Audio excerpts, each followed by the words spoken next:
As the school holidays kick off, managing children's screen time is a topic on the minds of many parents. Joining us live now is Associate Professor Alan Ralph, author of Teen Triple P and Triple P International's Head of Training. Alan, thanks for your time this afternoon. How do we limit the amount of time that children spend on devices, especially during the school holiday period when many of us are travelling and have more downtime than usual?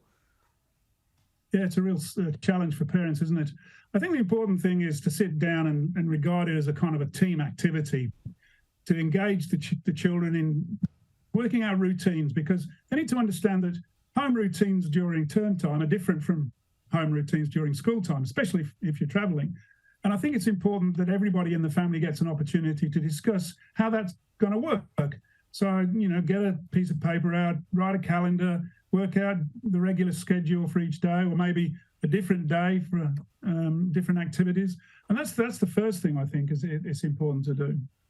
If we are scheduling screen time, are there any times of the day that's better than others?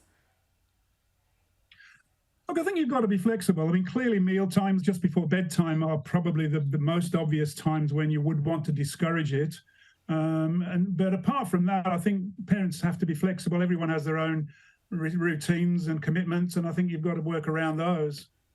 And we might have those conversations, family meetings, but when it actually comes to taking the device away from children, how do we start that conversation? Because that is no doubt the most difficult part.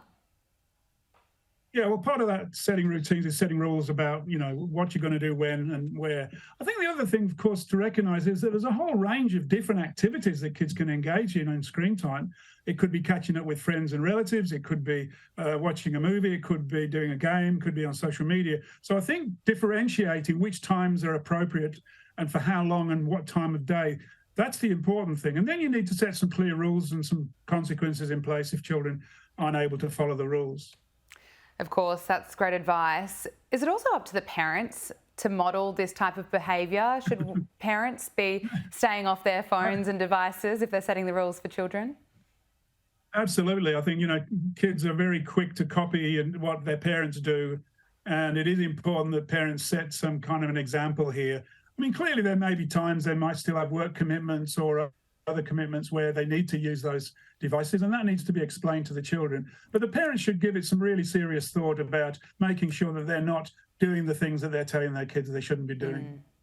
And just remind us, Alan, of the impact that excess screen time can have on children.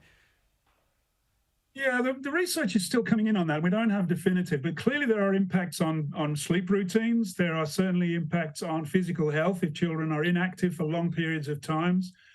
It really could also kind of does depend what kind of activities they're engaged in. I mean, diversity is the key. Kids shouldn't be doing the same thing over and over and over again for hour on end. That's really a no-no.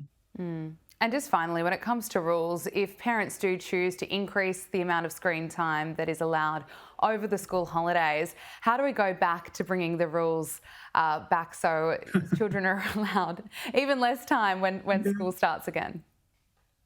Well, I think that's right. I mean, kids need to learn that there are different activities that are appropriate at different stages of life and at different times of the year. And so again, when that time approaches, it's time for another family meeting, another conversation about it's going to be changing again now. We have to change the routines. We have to change the rules. So how do we do that? Engaging the kids in the process is the important bit.